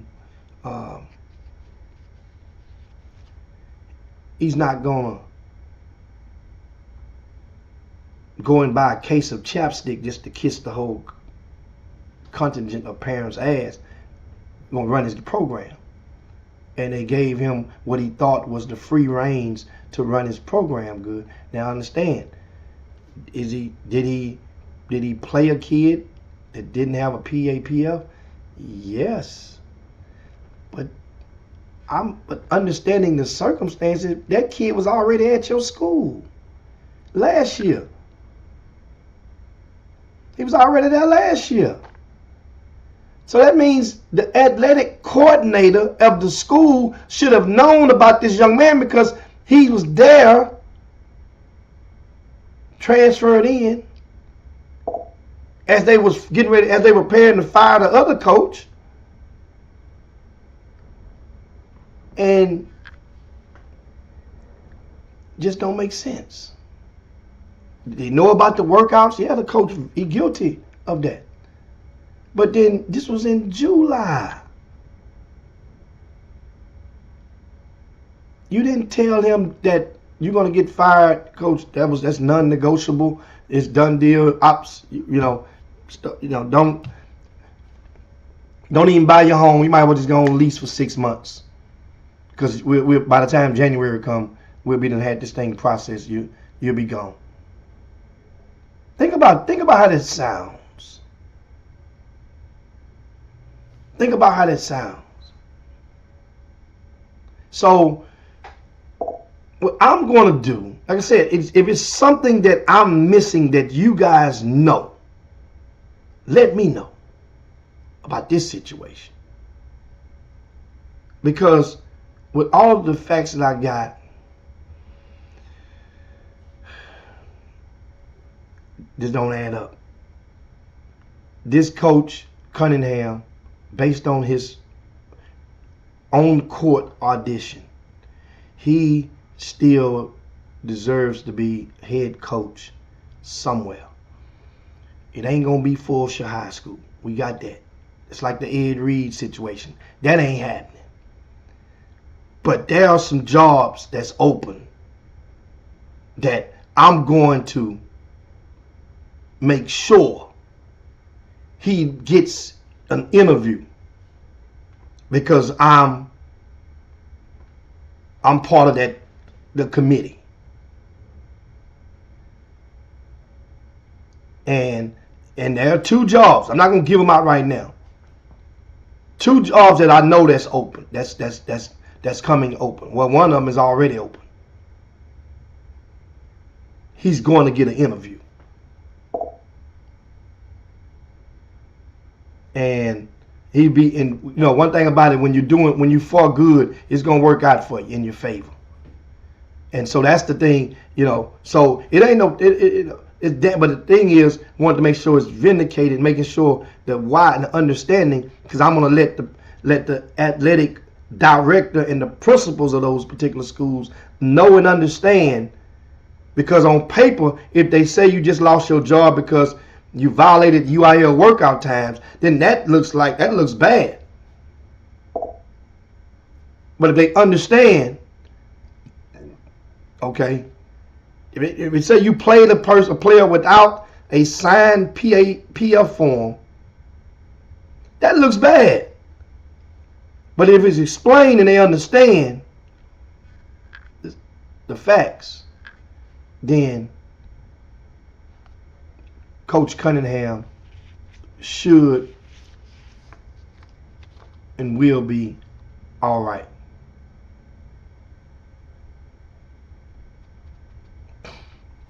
And of course, according to Rod Wells, we have this to share with you guys about HISD. They've updated their schedule. Only varsity basketball games will be postponed until 7 p.m. today. So that means the scheduled Booker T. Washington versus Wheatley game that was scheduled for 6 would start at 7, and that means the Fur versus Yates game, that's scheduled for 7:30, would start at 8:30. That doubleheader would take place at Barnett Fieldhouse. Over in Spring ISD, they are expecting a lot of bus delays today. So parents, again, if you have kids in Spring ISD that are scheduled to ride the school buses, be sure to check the schedules, the website, or check your schools to get the ETA of those routes or those drop-offs, because nobody wants to be standing and have the kids, stand in the rain waiting on you to pick them up, or vice versa. The count of people of homes without power is just over 30,000 homes or businesses without power right now in the Houston area. So you guys, as it stands, Santa Fe and Crosby ISD have canceled all after-school programs. Fort Bend ISD has canceled all after-school programs for today. That includes games. HISD, once again, they initially had canceled everything, but they have modified it to push everything back. That was starting at 6 would now start at 7. If it started at 6:30, it's going to start at 7:30. So everything has been pushed back. There's still a tornado watch out there until 6 p.m. on certain parts of Harris County. So want to make sure you guys are aware of all of that, and that way you can check your local listings, your local school districts, and you can make your adjustments as needed. So now now at this time I will take your questions. Right now, your basketball or recruiting related question. We have one right now. We get right into. Coach Amont says, so nothing happened to the AC. With AC means athletic coordinator. As it stands, Coach Amont, nothing has been done to the athletic coordinator of the school of Fulshire High School, who had a meeting with the coach in July about these irregular workouts. So you met with him, you had court, you did dupe, and you basically made him think, okay, well, coach, don't do that no more. You know, and coach was like, okay, I'm my bad. I didn't, I didn't know that fully. I got it. My bad. I got it. It didn't happen again, according to the coach. And they used this as a reason for firing him 6 months later. That's what I'm telling you, man. That's bull. That's some bull. Other questions we have one right here. When is the 2026 watch list coming out? That watch list, I'm still, if you look in the VIP news and you go to rcsports.com, and I let you know everything you need to know about the watch list and when it's coming out. Go to the VIP news on rcsports.com and you will get your answer for that question right there.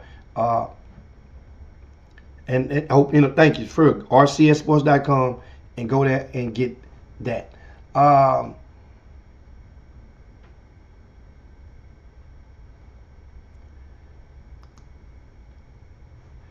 Thaddeus Moody says, who's the athletic director? The athletic director should be in charge of the paperwork. Yes. The athletic director should be in charge of the paperwork. Absolutely. And that's the athletic coordinator. See, this is a small school district, Thaddeus Moody. Lamar Consolidated ISD. I think they only have maybe 2 or 3 high schools in that district. And so it's small. And let me see, how many high schools? Some of you guys, how many high schools in Lamar Consolidated ISD? You guys let me know. Let me know. I'm sitting there doing a little work right now.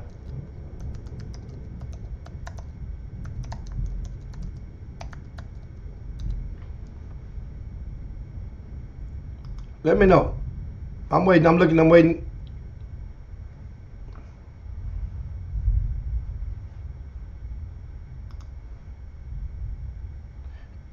Okay, I said 2 or 3. They have 6 high schools: Foster, Fulshire, George Ranch, Lamar Consolidated, Randall, and Terry. Which Randall, Fulshire, and George Ranch, they all came within the last 10 years. So thank you. It's 6. And with that is Moody, yeah, each high school has an athletic coordinator. That athletic coordinator is the same as an athletic director of the school. They just give the term coordinator because it doesn't get confused with their boss, which is the actual athletic director of the district. So that person, yes, is supposed to know about this paperwork. that lets me know something ain't right. Something ain't right. Then you have parents that don't get this. Don't forget the elephant in the room is going to be the parents of the upperclassmen who have no college recruitment traction whatsoever.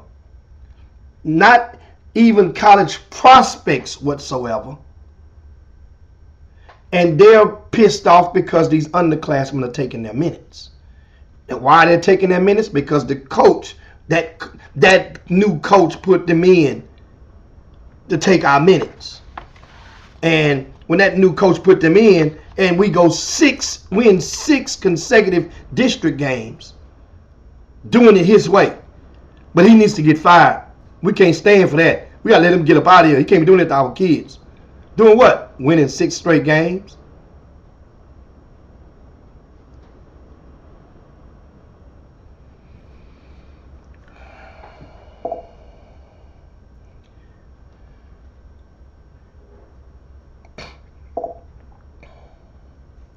And of course,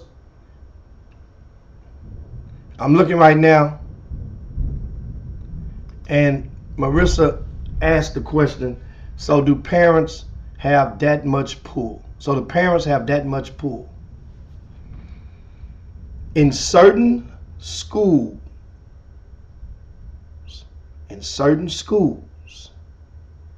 yes, they do. This is why I'll always remember now. Let me take you back to the summer. When I explained to you parents, and I explained about how much power you have when you're galvanized. When you're galvanized, you could go and do that. Yeah. I even at schools. Especially if you got a little dirt on somebody. So whoever made the decision to pull the plug, somebody that was pissed off, one of those parents must have a little dirt on somebody. Or somebody owes somebody a hell of a favor for them to go to that measure to basically fire this man as a basketball coach now and reassign him, because he still got to get his stipend, and he's still a school teacher. He didn't lose his school teaching job. He lost his basketball coaching job. He's been reassigned to track and field. So he's basically a track assistant coach now. That's Coach Cunningham at Fulshire High School. Yeah, parents have that much pull.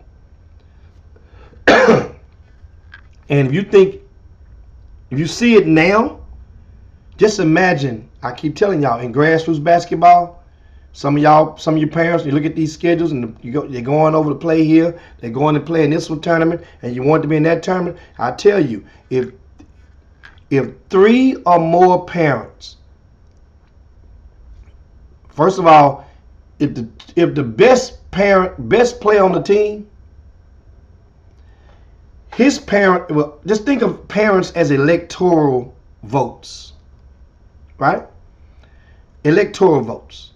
But let's say the best player on the team is worth 4 electoral votes.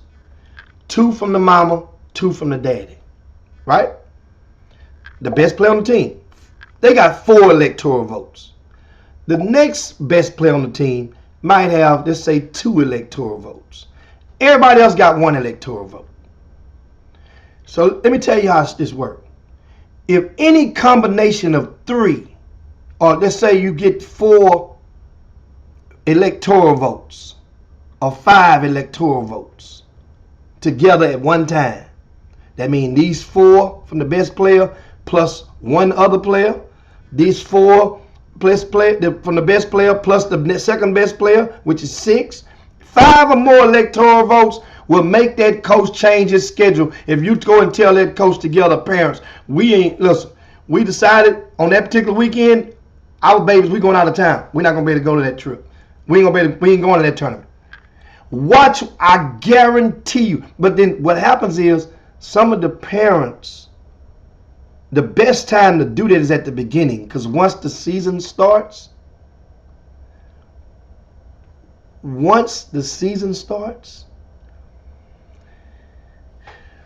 certain parents will hear they keeping score on everything. Your parents. And you'll hear each other not rooting for your kid when as loud as you are. Or you might hear them too many times yelling for your kid to pass the ball, but telling their kid to shoot the ball. And parents hear that in earshot, and they get in their feelings. Next thing you know, so y'all not even talking like that, and the other parent don't even know why. Then another parent, so those type of things happens as seasons progress, especially if you start losing. End of the game winning shot, one possession, clock going down, 5, 4, 3. Their son, little Johnny, wide open. Your son didn't pass him the ball. He took the shot himself, missed. That parent swole right now at you as a parent. Why you didn't raise your son better enough to make him pass the ball? Parents think like that. They hold those grudges, so that will happen. That's why it's best to, if you all gonna galvanize, you better galvanize right now. Look at those schedules and make that thing and say, look, coach, we don't want to go here. They're charging us $20 a day to go in here. It's 3-day tournament. They're gonna make us play one game Friday, one game Saturday, one game Sunday. And so and if you don't say nothing about it, then it's going to happen. If you don't take it to your head coach, then your head coach got to bring it to the event director, and he got to say, hey man, we ain't going to be able to play unless you do this, this, this. And guess what? That's how it goes. Yeah, we talking grassroots basketball now, but we ain't got but a few minutes. So I'm answering all your questions right now. If you got grassroots questions, this is the best time to pose them in the boom boom room, and let's address it right now. Because you guys know, as closer we get to the middle school, as a matter of fact, closer we get to the middle school city championships, the busier I'm going to be. Closer we get to the spring icebreaker, the busier that I'm going to be. Speaking of the spring icebreaker, I think I have something for you guys. Let me show you right now. That's the spring icebreaker, of course, March the 17th through the 19th in Greater Houston. It's the nation's largest basketball showcase. We have $1,000 will be donated to each champion, 4th through the 12th grade. Boys, we have girls divisions, super varsity, varsity, and middle school, $1,000 to each champion as well. And of course, you guys can sign up by simply going to rcssports.com and you'll look up and you'll see upcoming events, or you can simply send a text message for more info about the spring icebreaker. That's the spring icebreaker, the original spring icebreaker, held by RCS Sports, March the 17th through the 19th. That is the weekend after the UIL State Championship. I want to get that out there to you guys. And well, shout out to Gory Allen Jr. I see you out there, Gory, and Booker T. Washington High School in the house. And also, let me see, we have another comment out there. B. Scott said, I told him, AAU coach, my baby playing an icebreaker. He said, we're not signing for that. I said, well, he would play in it for another team. He ended up playing an icebreaker with that team. Guys, I'm not joking. Look, this mom just told y'all, and I'm not being a proponent and saying this is not a spring icebreaker thing. This is whatever you want to go and play in thing. Each is own. I'm telling you how to make moves. And most people go through this stuff acting like they don't know how to make moves. You make your money moves. You make your, I call them power moves.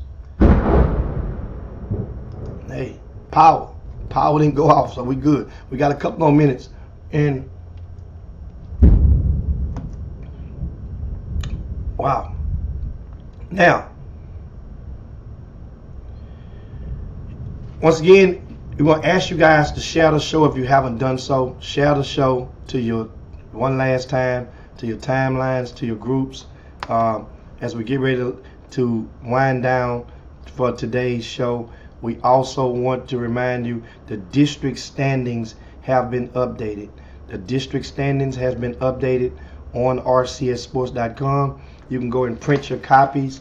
I printed mine this morning, the district standings for most of the districts around Greater Houston. It's 3 different pages, 4A, 5A, and of course 6A. Get your district standings. One thing about it, they're consistent. Shout out to Doug Jones for getting that stuff done while he's been in the hospital with his brother. Had successful surgery on yesterday. 14 hours. Damn, it's a long time to be under. And so also, what else we have for you guys in grassroots? If you guys out there and you have a 13 and under, 14 and under team, those are 7th and 8th graders, I invite you to, as parents, how are they, if their middle school teams finished in 1st or 2nd place, then they automatically qualify for the middle school city championship, which is February the 18th and the 19th. Now the thing is, the information and the list of teams that have already been approved are on the front of rcssports.com. You can go on their website and check out the list of approved teams. And I'm going to invite you to consider bringing your team. There's nothing greater than a team that's been kicking ass all season in their district, and to go and test their mettle against other teams that's been doing the same in their respective districts. This is the truest form that we have in place right now for a city-wide championship. So we're going to ask you guys to go and reach out and well, here's what some people say. Well, we got some of our kids might be playing with their AAU team that weekend. Let me tell you what we did last year. If they play with the AAU team in a local tournament, we will schedule their games on that Saturday morning. We will call that particular tournament director and say, hey, look, this team that this young man plays on, can you schedule them for Saturday afternoon, after 3, after 2, after 1? They'll play, sit, play in our event, and that's how I make sure the schedule won't. And I make sure I call that person and make sure your schedule won't conflict. See, this is what communicating does. And I know if they playing in the Night Riders who having a tournament that particular weekend, if they playing this event, I call and I get that handled. That's called relationships. But I can't get it handled if you try to wait until the week before.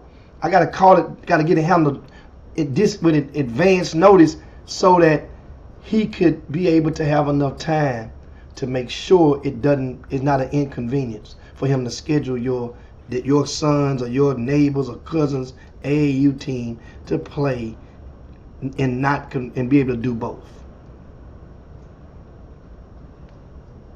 That's fair enough, right? And so somebody's asked, what's the criteria to get invited to Ruck-on-Wood 8th grade? We don't have a Ruck-on-Wood 8th grade. King Sticks. Ruck-on-Wood starts when they get to high school. I don't know if that was the way that you meant to type that question, but we don't have an 8th grade Ruck-on-Wood. Next up we have Aaron. He has a question. Based on what you've seen, can you predict your state contenders for 4A, 5A, and 6A if it's not all right? Yes, absolutely I can. I go in this region. I'm not going to go all over the state because we're at the back end of it. In 4A, In Region 3, it's 3 teams that's sticking out. You have right now, it's Booker T. Washington, it's Furr, and Silsbee, in no particular order. Of course, Silsbee is the defending champ, but Furr is no joke. I'm telling you, they play Yates tonight, unless the weather permits. That's 4A. Now, meanwhile, you have Region 4. I'm riding with Stafford and Iowa Colony, right? Then you also got El Campo, who's off one of their best years in recent history. El Campo is undefeated. So those are 3. That Region 4 is down south, mixed with Corpus Christi and teams down at Victoria and down that area all the way to the bottom of the valley with 4A teams. Now in 5A, I'm addressing your question right now.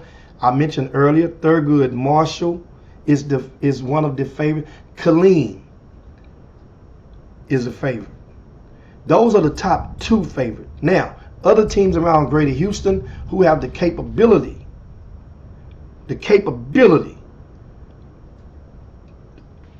to go on to making some noise: Manville, Texas City, Goose Creek, Barbers Hill. They have the capability to beat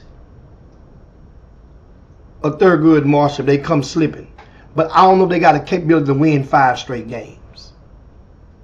And that's I mentioned, the Texas City, the Manville, the Barbers Hill, the Goose Creek, hell, even the Madison. And that Killeen team is Ellison. So I think somebody just asked me which Killeen. And also Lufkin. Don't sleep on Lufkin. Lufkin good. Remember, we had them in the Super 16 extravaganza. They played on that Sunday 2 showcase games. Won both of them. Lufkin, they have some good brewing down there, right? And in 6A, I'm rocking in 6A, Region 2. Speaking of Lufkin, Region 2, which includes the favorites from this area. That's mixed with, that's Houston, Greater Houston, and DFW kind of mixed together with some Waco in between. That's the Aldine ISD. That district now goes into Region 2. The Woodlands, Conroe, that district right there, they go into Region 2. Klein ISD and Tomball ISD, they go into Region 2. And also that's half of the Cypress ISD, which is the 3rd largest school district in the state of Texas. They have one whole district of schools that goes in the Region 2 and another district which they mix with Spring Branch ISD, and they go into Region 3. Now, some of my favorites that could go out of, no matter what, there's going to be a team from Greater Houston that would at least get to the quarterfinals, and that would be, the favorites are, you got Grand Oaks, College Park, the Woodlands, Conroe, MacArthur, who's in 1st place right now. They could shock some people. Aldine Davis, Nimitz. You got Klein Collins, who's undefeated, and they play, I want to say, Tomball Memorial, who had only lost 3 games all season, and 2 of them been in district play. They're like 25-3 right now, Tomball Memorial, and yet they're in like 5th place right now in that district. Langham Creek, who picked up a big win over South Falls the other day. They're tied for 1st. South Falls is the favorite of those teams I just mentioned to last the longest in the playoffs because of the experience of the coach. He's been there to the regionals. He's done that, won a state championship about 5 years ago. Maybe been 6 years ago, 2017, with South Falls. But now in Region 3, Beaumont United is the favorite. But you have teams You have that region. First of all, that district. Beaumont United was playing Atascocita, and it's been postponed. It's supposed to be tonight. Will be tomorrow, right? And you also have Atascocita. You can't never count them out in the postseason. So Atascocita, Beaumont United, Summer Creek, they're going to be hard outs in the postseason. Beaumont United, that's like a free space and bingo. They're going to be in the regional tournament. But then you got Dawson. Dawson has enough punch to win 5 straight in February to March. Hightower is a team that defends and gets after it. They respond to Coach Stephen Woods like you wouldn't believe. He has them maximizing their potential.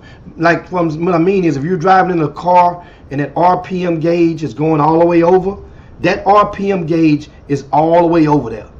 It's over there. They're maximizing their potential with what he has to work with. With what he has to work with. You're talking about, of all of the teams, the favorites in 6A, in Region 3, Hightower was the only one that don't have a legitimate Division I prospect on the floor in the rotation. That's what I mean. Beaumont United, yeah, they got Division I guys already signed, right? Side Creek, they have had not. He's Division I, right? So Bel Air, yeah, they got 2 or 3 kid players with legitimate Power 5 offers. So yeah, then they're undefeated. But that district, I mean, that's Bel Air's. They're gonna cakewalk through that district. Seven Lakes, they have Division I. They have players with 1 player signed, a couple others with D1 legitimate offers to Power 5s, right? At least one, the underclassmen, 2 underclassmen is at least them. Dickinson, forgot about them. You can't never count out Dickinson. Never count out Dickinson. One thing about it, they stumbled a little bit. Got hit upside the lip. Got upset I think last week by somebody. Still in first place. You still got to be. You got to bring it when you come and play them Gators. And Coach Jason Wilson is going to maximize his talent from them. Also, so those are just some of the teams. South Houston. If South Houston, them winning first place, which they're tied right now, they got shocked the other day by Pasadena Memorial. Whoever wins that district, here's the thing about that. The first place team would have to play the 4th place team between Beaumont United, Atascocita, Westbrook, Summer Creek. The 4th place team, one of those teams will come in 4th. Right?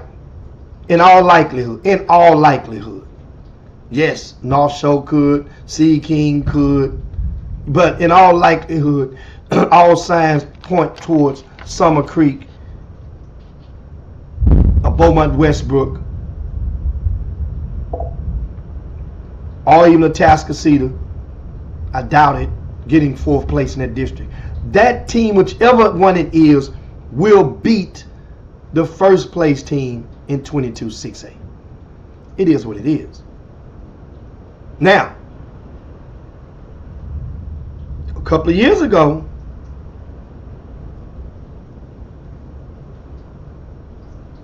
I think C. King got 4th place. I mean, got first. What it was? They had to play Pasadena first round. Got shocked. Didn't happen. They got everything they wanted on that. But anyway, I hope that answered your question, man. Good. Thanks for that question. And I hope that I answered your guys' question. Thanks for everything. But it's time to land the plane. Got work to do. Got to go work on this freshman watch list. You make sure you go over to rcssports.com. Check out the website. Go and register your team for the spring icebreaker if you haven't done so. And You know, for those that register in the notes, you can put your special request. If you have some, I make sure I honor those first come, first serve. And it is very messy out there. You make sure if you must travel, make sure you check the roads, check the weather before proceeding.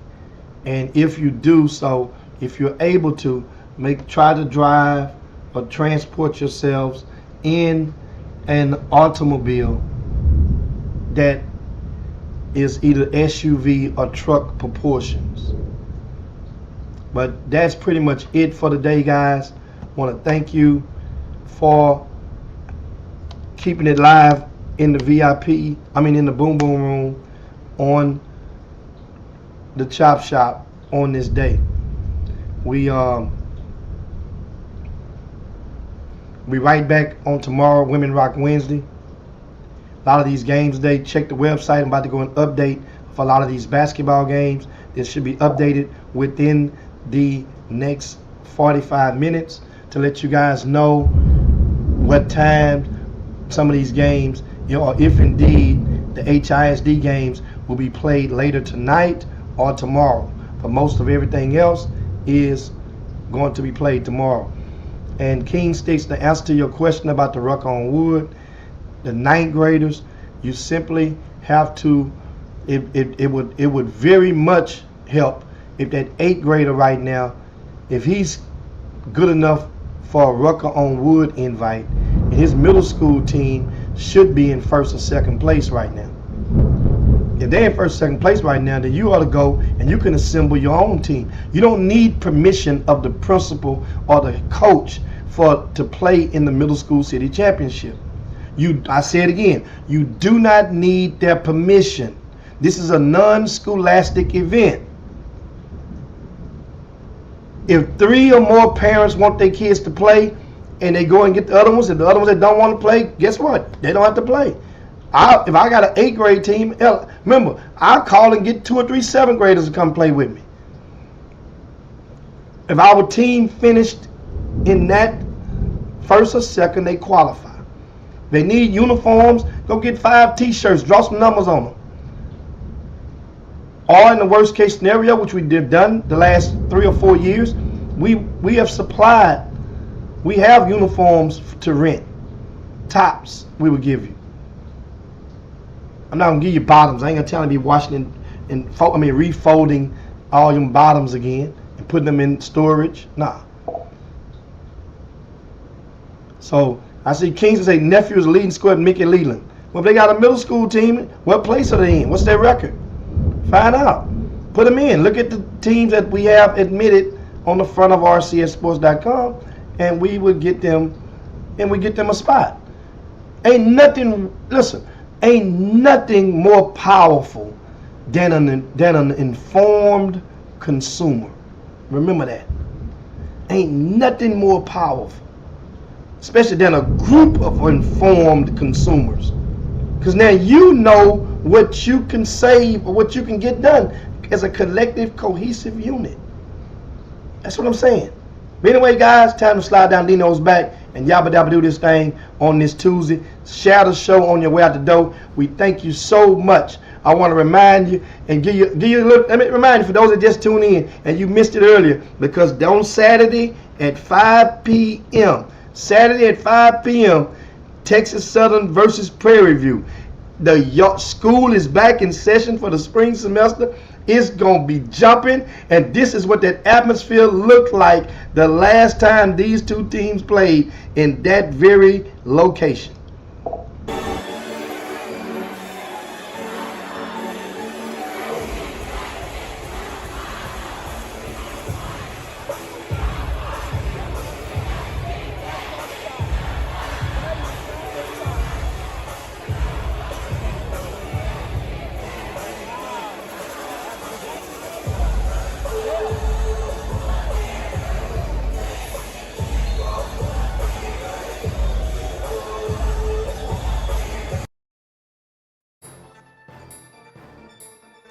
Jim Hicks, Rob Hatter, You are now tuned in to the Chop Shop. I'm Retro. Let's get it. We in the Chop Shop. We live in the Chop Shop. We talking sports talk. We live in the Chop Shop. We in the Chop Shop. I'm talking sports talk. So turn your dials up. It's live in the Chop Shop. We in the Chop Shop.